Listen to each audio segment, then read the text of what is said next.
Assalamualaikum warahmatullahi wabarakatuh, sahabat sekalian. Kembali bertemu di channel Mas Imam Nawawi, Jernih Berpikir, Nyata Berkarya. Kenapa kita harus jernih berpikir? Ya, karena masalah di Indonesia tidak pernah bertemu kata akhir. Sahabat kalian, berita terbaru adalah tentang cleansing ataupun ya pemecatan guru honorer di Jakarta yang viral dan mendapat perhatian dari berbagai pihak.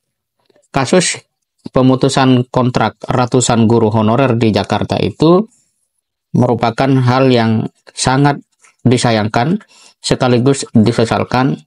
Mengapa keputusan seperti itu bisa terjadi?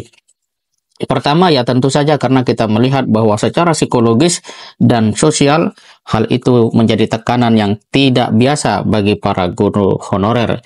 Karena kita tahu bahwa pemutusan kontrak tersebut tidak saja istilahnya itu menyayat hati. Kenapa saya katakan menyayat hati? Karena pemutusan kontraknya itu dilakukan secara lisan, ya tidak melalui prosedur ataupun ya semestinya lah, selazimnya bagaimana begitu.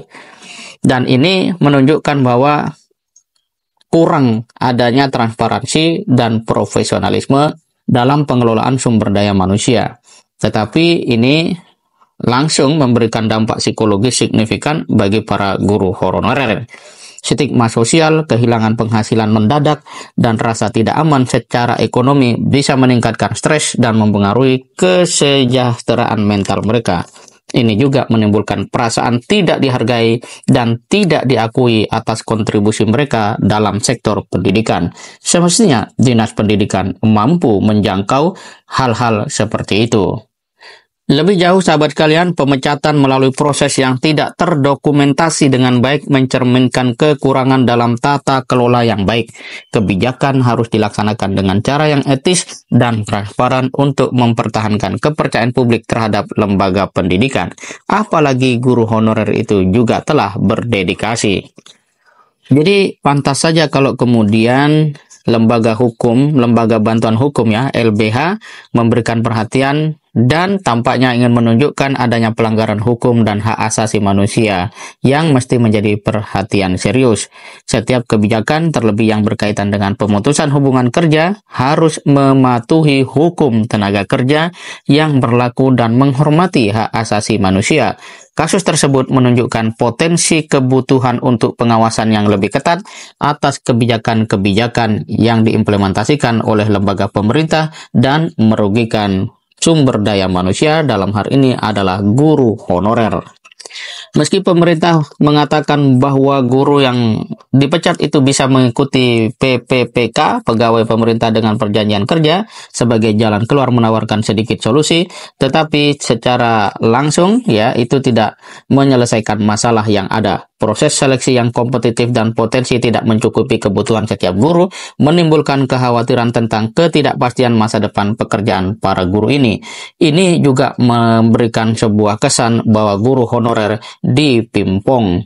Satu sisi dipecat, sisi lain disuruh ikut berkompetisi. Dengan fakta seperti itu, maka pemerintah dan Dinas Pendidikan mesti melakukan evaluasi dan merancang kebijakan yang lebih berkelanjutan, adil untuk mengintegrasikan guru honorer ke dalam sistem pendidikan formal jika memungkinkan. Hal ini termasuk memastikan ada jalur karir yang jelas dan perlindungan kerja yang memadai. Lebih jauh, kalau guru nasibnya selalu seperti itu, maka generasi yang akan datang malas atau bahkan tidak mau menjadi guru, dan sebuah bangsa yang tidak memiliki guru adalah alamat kehancuran. Akan tetapi dalam sisi yang juga sangat penting, guru honorer yang dipecat itu harus juga memperjuangkan hak-hak mereka secara damai dan konstruktif. Melalui organisasi profesi atau serikat pekerja, para guru itu dapat menyampaikan aspirasi dan tuntutan mereka kepada pemerintah. Dan selayaknya, seeloknya, seyogyanya pemerintah DKI Jakarta lebih bijaksana dalam mengambil kebijakan terkait nasib guru honorer. Dialog yang terbuka dan transparan dengan perwakilan guru honorer serta solusi yang lebih manusiawi seperti program pelatihan dan peningkatan kompetensi dapat menjadi alternatif yang lebih baik daripada pemberhentian massal yang menimbulkan ketidakpastian dan keresahan.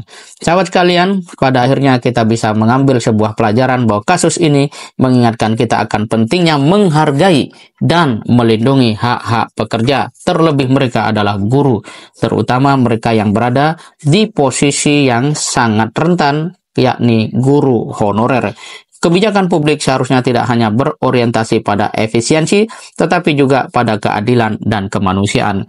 Lebih penting lagi diingat, negara atau pemerintah adalah pihak yang bertanggung jawab untuk kelangsungan hidup bangsa dan negara. Oleh karena itu, cara berpikir secara secara bisnis itu harus dibuang jauh-jauh. Manusia tidak sama dengan produk, ya, dengan apapun yang bisa kita sebut sebagai hal yang mudah untuk disingkirkan, layaknya benda atau barang-barang yang tidak lagi berguna. Semoga bermanfaat. Assalamualaikum warahmatullahi wabarakatuh.